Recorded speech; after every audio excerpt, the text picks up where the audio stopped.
With great power comes great responsibility. साल 1793 में French philosopher Voltaire ने यह बात कही थी। आज की तारीख में इंडिया की स्टॉक मार्केट के 3,39,07,785 एक्टिव ट्रेडर्स में से 64,75,590 ज़ीरोधा संभालता है। करीब 20% का मार्केट शेयर, मतलब हर 5 में से एक डीमेट अकाउंट की जिम्मेवारी, एक्टिव डीमेट अकाउंट की जिम्मेवारी ज़ीरोधा पे है।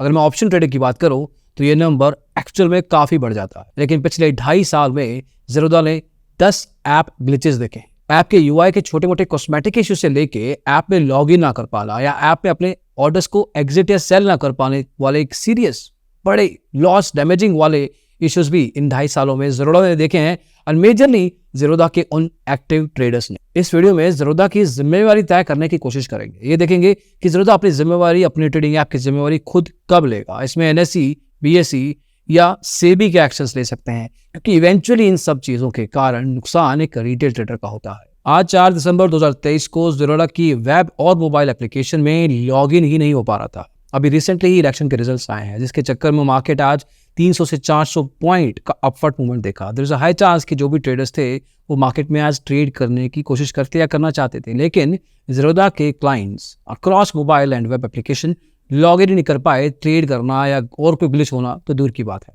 पिछले साल 2022-23 में ज़ीरोधा के खिलाफ करीब 446 शिकायतें रजिस्टर हुई थी। उसमें से 44% मतलब 198 शिकायतें टाइप 5 की थी। टाइप 5 की शिकायतें वो होती हैं जिसमें ब्रोकर की कोई सर्विस या जनरली टेक ग्लिचेस होते हैं। यही नंबर 2023-24 में 316 टोटल शिकायतों में से 177 शिकायतें टाइप 5 की हैं, जो कि 44% पिछले साल था। आज की तारीख में 56% शिकायतें ज़ीरोधा के केस में टाइप 5 की हैं। 4 जून 2021 से लेकर 4 दिसंबर 2023 तक करीब 2.5 सालों के अंदर ज़ीरोधा ऐप में 10 बार ग्लिच आए, और कई बार ये ग्लिच छोटे मोटे यूआई के इश्यूज थे। शेयर्स को, पोजीशन को सेल करने में इशू, ऐप के अंदर प्राइस और ऑर्डर्स फ्रीज हो जाना, मतलब एग्जिट ना कर पाना, ऐप को एक्सेस ही ना कर पाना, अपनी पोजीशन को अपडेट या व्यू ना कर पाना, ऑर्डर बुक या होल्डिंग्स को देख ही ना पाना, सेंसेक्स में अपनी बैंक निफ्टी की पोजीशंस को एग्जिट ना कर पाना। इस केस में विजय नाम के एक ट्रेडर ने जीआरसी मतलब बीएसई की तरफ से एक ग्रीवियंस रिडक्शन कमेटी बिठाई गई थी, उसमें ज़ीरोधा को हराया था। ज़ीरोधा को पेनल्टी भी देनी पड़ी थी, और आज की तारीख में जो केस हुआ है वो लॉग इन ही नहीं कर पाना। सो ये अलग अलग नेचर ऑफ कंप्लेंट्स रहती हैं, और ज़्यादातर केसेस में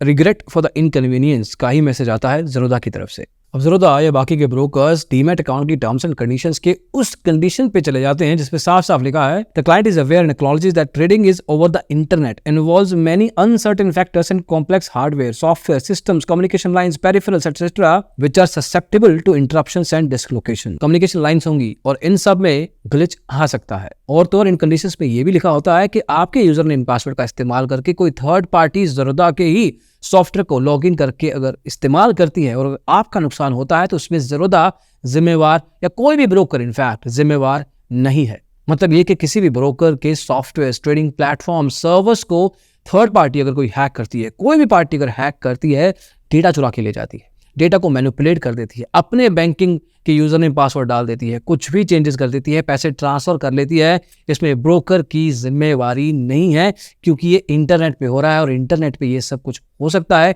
ये ब्रोकर के जिम्मेवारी के क्षेत्र से एज पर स्टॉक मार्केट के डीमैट अकाउंट के गाइडलाइन जो कि सेबी ने बनाया है से बाहर है। बट जिम्मेवारी, जैसे कि शुरुआत में कहा था कि with great power comes great responsibility, तो इस केस में जिम्मेवारी किस तरह से बांधी जाए। 25 नवंबर 2022 को सेबी का एक फरमान आया था जिसमें कहा था कि अगर कोई ब्रोकर के पास टेक्निकल ग्लिच आता है तो विद इन 1 आवर उसको एक्सचेंज को, एनएसई को बताना पड़ेगा कि we are going through a problem. Within 24 hours उसको एक प्रिलिमिनरी रिपोर्ट सबमिट करवानी पड़ेगी जिसमें डिटेल आउट होगा कि आज हमने क्या क्या किया है और क्या क्या एनालिसिस किया है। विद इन 2 वीक्स 14 दिन के अंदर अंदर एक रूट कॉज एनालिसिस आरसीए करके देना पड़ेगा, जिसमें ये बताएंगे कि देखिए ये इसके कारण हुआ था। मतलब सिर्फ कागजी काम किए जाएंगे। अब मैं 1 साल पीछे और चलता हूँ। जुलाई 2021 में सेबी का एक और फरमान आया था, लेकिन ये फरमान था एनएसई और बीएसई के ऊपर। इसके ऊपर हमने एक अलग से वीडियो 2 साल पहले, 2.5 साल पहले किया था। इस वीडियो में ये बात की गई थी कि किस तरह से एनएसई और बीएसई को कहा गया है कि विद इन 30 मिनट्स आपको डिजास्टर डिक्लेरेशन करनी है, बताना है कि जी हाँ we are going through something, and within 45 minutes आपको ऑपरेशंस को रिज्यूम करना है बैकअप सर्वर के साथ या जैसे भी, लेकिन 45 मिनट से ज्यादा एक्सचेंज बंद नहीं हो सकता, क्योंकि उस समय तो एक्सचेंज ही बंद हो गया था। और सेबी ने साफ साफ कहा था कि अगली बार अगर ऐसा होता है तो आपने जितना भी पैसा पिछले 2 साल में नेट प्रॉफिट जो एक्सचेंज ने कमाया है पिछले 2 साल में, एवरेज जो होगा उसका 10% या 2 करोड़ रुपए, जो भी वैल्यू इन दोनों में से ज्यादा होगी, वो आपको पैसे एज पेनल्टी देने पड़ेंगे। इस फ्रेमवर्क में यह भी कहा गया था कि रूट कॉज एनालिसिस में देरी करने पे हर रोज 1 लाख रुपए का फाइन लगेगा।